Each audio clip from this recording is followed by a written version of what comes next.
Hello, good morning. कल हमने David Easton द्वारा प्रतिपादित व्यवस्था सिद्धांत के बारे में पढ़ा था कि व्यवस्था सिद्धांत क्या है, उसकी विशेषताएं क्या हैं। हमने देखा था कि राजनीतिक व्यवस्था जो उसकी संरचनाएं होती, जो उसका स्ट्रक्चर होता है, उनमें परस्पर समानता पाई जाती है और एक राजनीतिक संरचना बहुत प्रकार के कार्य करती हैं और राजनीतिक व्यवस्थाओं का जो रूप होता है वो बिल्कुल मिश्रित होता है। इसके अलावा राजनीतिक जो साधन होते हैं उनका असमान वितरण होता है। इसी प्रकार से जो राजनीतिक प्रभाव होता है वो भी अलग अलग होता है। तो हमने देखा था कि व्यवस्था सिद्धांत समाज में एक बहुत प्रकार की संरचनाएं होती है, बहुत प्रकार की संस्थाएं होती हैं। इन सब के अंतर्गत जो पर्यावरण होता है वो हर राजनीतिक व्यवस्था का अलग अलग होता है। हम बात करते हैं सन 1953 में प्रकाशित जो डेविड ईस्टन की पुस्तक थी द पॉलिटिकल सिस्टम, उन्होंने व्यवस्था सिद्धांत का प्रतिपादन किया। डेविड ईस्टन के अनुसार राजनीतिक व्यवस्था अंतः क्रियाओं का एक ऐसा समूह है जिसके अंतर्गत मांगों को निर्गत यानी कि आउटपुट में बदला जाता है। राजनीतिक व्यवस्था संस्थाओं एवं प्रक्रियाओं का एक जटिल समूह है जो समाज के भीतर अधिकाधिक मूल्यों का विनियोजन करती है। हम राजनीतिक व्यवस्था का अध्ययन इसलिए करते हैं क्योंकि उनके अधिकारपूर्ण निर्णय के परिणामों का समाज के लिए बहुत महत्व होता है।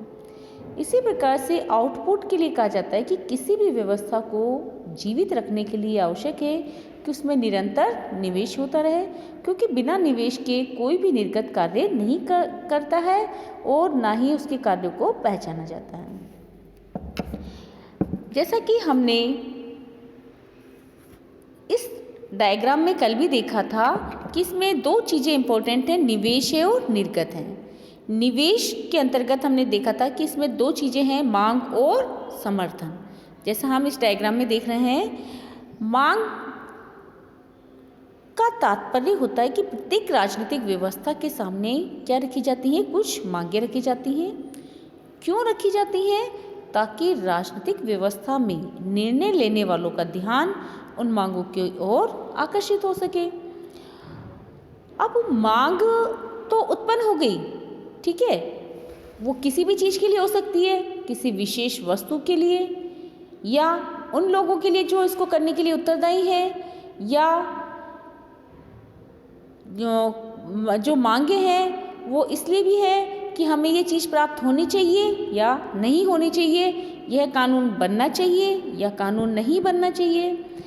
इसके अलावा मांगे सदैव सत्ता की ओर उनका बहाव होता है। मांगों का बहाव किस ओर होता है? सत्ता की ओर होता है और इसके दो रूप होते हैं, पहला तो सुझाव, दूसरा निर्देश।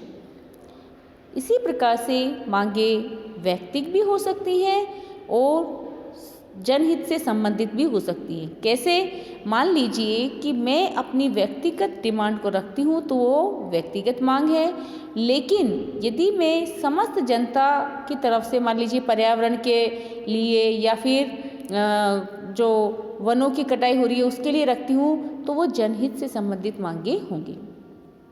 बात करते हैं हम समर्थन की। राजनीतिक व्यवस्था कुछ कार्य करती है, कार्य करने के लिए समर्थन का होना बहुत ही आवश्यक है। अब यदि समर्थन नहीं हो तो राजनीतिक व्यवस्था और परिवेश को जोड़ने वाली कड़ी समाप्त हो जाएगी। जब मांगें उत्पन्न होती हैं तो वो बिना समर्थनों के उनका कोई अस्तित्व नहीं है, अर्थात मांगों के लिए समर्थन होना अति आवश्यक है। जितना ज़्यादा समर्थन होगा मांगें उतनी ही ज़्यादा प्रभावशाली होंगी और मांगें जितनी प्रभावशाली होंगी, जो सत्ता निर्धारण जो करते हैं आधिकारिक वर्ग है, उनका उतना ही ध्यान उस ओर आकर्षित होगा। इसलिए मांग और समर्थन जितना ज़्यादा होगा उतना ही अधिकारी वर्गों का ध्यान आकर्षित करेंगे। अब बात करते हैं हम निर्गत या आउटपुट की। ये आउटपुट का तात्पर्य है कि जो निवेश परिवर्तन प्रक्रिया जो आप बीच में देख रहे हैं कि जैसे निवेश होता है वो परिवर्तन प्रक्रिया के तहत जब उसमें से जो चीज़ निकलता है वो आधिकारिक निर्णय होता है या निर्गत होता है, और निवेश को समर्थन द्वारा सूत्रबद्ध करके व्यवस्था के सामने निर्णय लेने के लिए रखा जाता है। राजनीतिक व्यवस्था विभिन्न प्रकार के निवेशों पर निर्णय लेती है। आप जैसे यहाँ पर मांग रखी गई है तो आधिकारिक वर्ग या तो उन मांगों को मान लेगा या उन मांगों को नहीं मानेगा, या उनमें से कुछ मांगों को मान लिया जाएगा और कुछ मांगों को छोड़ दिया जाएगा। बात करते हैं फिर हम पुनर्निवेशन की। इसका उद्देश्य सदस्यों की आवश्यकताओं को पूरा करना होता है। व्यवस्था के निर्गत से सदस्यों की आवश्यकताएं पूरी हुई या नहीं, जनता की इस बारे में क्या राय है, क्या प्रतिक्रिया है, और इसके अलावा जो सूचनाएं अधिकारी वर्ग के पास से आती है उसे हम क्या कहते हैं, फीडबैक कहते हैं, पुनर्निवेशन।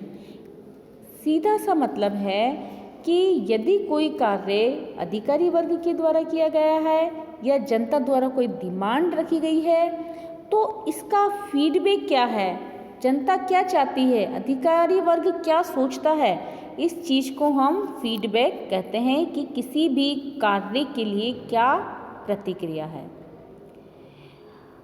अब राजनीतिक व्यवस्था के भीतर जो कार्य संपादित होते हैं उसमें सबसे महत्वपूर्ण कार्य है पुनर्निवेशन चक्र या फीडबैक लूप, क्योंकि इसके द्वारा संपादित कार्य की प्रक्रिया से राजनीतिक कार्यों का चक्र संचालित होता है। इसके बाद हम बात करते हैं परिवेश की, पुनर्निवेशन की, एनवायरनमेंट की। भारतीय व्यवस्था संपूर्ण सामाजिक व्यवस्था में अन्य व्यवस्थाओं की तरह एक उपव्यवस्था की भूमिका भी अदा करती है। इसके परिवेश में आंशिक रूप से इसकी सहयोगिनी उपव्यवस्थाओं का बोध होता है, जिन्हें आंतरिक सामाजिक पर्यावरण की संज्ञा दी जाती है। और पर्यावरण में या परिवेश में बहुत सारी चीज़ें होती हैं, धार्मिक, आर्थिक, सामाजिक, राजनीतिक। तो इस प्रकार से डेविड ईस्टन का सामान्य व्यवस्था सिद्धांत या निवेश निर्गत विश्लेषण भी इसको हम कहते हैं, इनपुट आउटपुट एनालिसिस भी कहते हैं, व्यापकता होने के बावजूद इस पर अगतिशीलता का आरोप नहीं लगाया जा सकता। इस सिद्धांत ने पुनर्निवेशन जैसी धारणाओं को सम्मिलित किया है और एक गतिशील सिद्धांत के रूप में पेश किया है। तो इस प्रकार से हमने देखा कि राजनीतिक व्यवस्था सिद्धांत के अंतर्गत जो राजनीतिक संस्थाएं होती हैं वहीं तक राजनीतिक व्यवस्था सीमित नहीं रहती है, वरन जाति, समूह, चर्च, व्यावसायिक संगठन, इन सभी में राजनीतिक व्यवस्था की हम कल्पना कर सकते हैं। राजनीतिक व्यवस्था बहुत ज़्यादा व्यापक होती है और इसके अंतर्गत यदि हम अमेरिकी राजनीति शास्त्रियों की देन माने तो सर्वप्रथम इसका प्रयोग प्राकृतिक विज्ञानों में हुआ और उसके बाद समाजशास्त्र से होता हुआ यह व्यवस्था सिद्धांत राजनीतिक विश्लेषण का आधार बन गया। इसकी आवश्यकता बहुत से कारण हैं जिसकी वजह से महसूस की जाने लगी थी, जैसे आधुनिक तुलनात्मक विश्लेषणों में राज्य, राष्ट्र, संविधान जैसे पुराने जो कहना चाहिए कि प्रत्यय थे वो अनुपयुक्त हो गए थे। इसी प्रकार से तुलनात्मक विश्लेषण के लिए हमें और ज़्यादा बड़े ढांचे की या व्यापक ढांचे की आवश्यकता पड़ने लगी, जो कि हमने राजनीतिक व्यवस्था विश्लेषण में देखा। इसी प्रकार से राजनीति विज्ञान में विचारधारा से, आइडियोलॉजी से मुक्त दृष्टिकोण की आवश्यकता महसूस की गई कि जो विचारधारा से मुक्त दृष्टिकोण होगा वो ज़्यादा सही होगा। राजनीतिक विज्ञान में यथार्थवादी दृष्टिकोण की आवश्यकता महसूस की जाने लगी, अर्थात कि जो है उसी पर अपना ध्यान केंद्रित किया जाए, आदर्शवादी सिद्धांत की अपेक्षा यथार्थवादी दृष्टिकोण को अपनाया जाए, क्या होना चाहिए इसकी अपेक्षा क्या है इसी पर अपना सारा ध्यान केंद्रित किया जाए। इसी प्रकार से राजनीति विज्ञान को वैज्ञानिक अध्ययन बनाने के लिए भी इसकी आवश्यकता महसूस की गई, ताकि इसके निर्णय ज़्यादा वैज्ञानिक हो सके, ज़्यादा अच्छे हो सके और ज़्यादा तर्क संगत हो सके। तो इस प्रकार हमने देखा कि जो राजनीतिक संस्थाएं हैं पाश्चात्य देशों से आधारभूत रूप से भिन्न है, लेकिन उतनी ही महत्वपूर्ण है जितनी पश्चिमी देशों की संस्थाएं, और ये सभी समाजों में औपचारिक सरकारी संस्थाओं की भूमिका का निर्धारण अनौपचारिक समुदायों, राजनीतिक दृष्टिकोणों और विविध प्रकार के अंतर्वैयक्तिक संबंधों से करती हैं। धन्यवाद।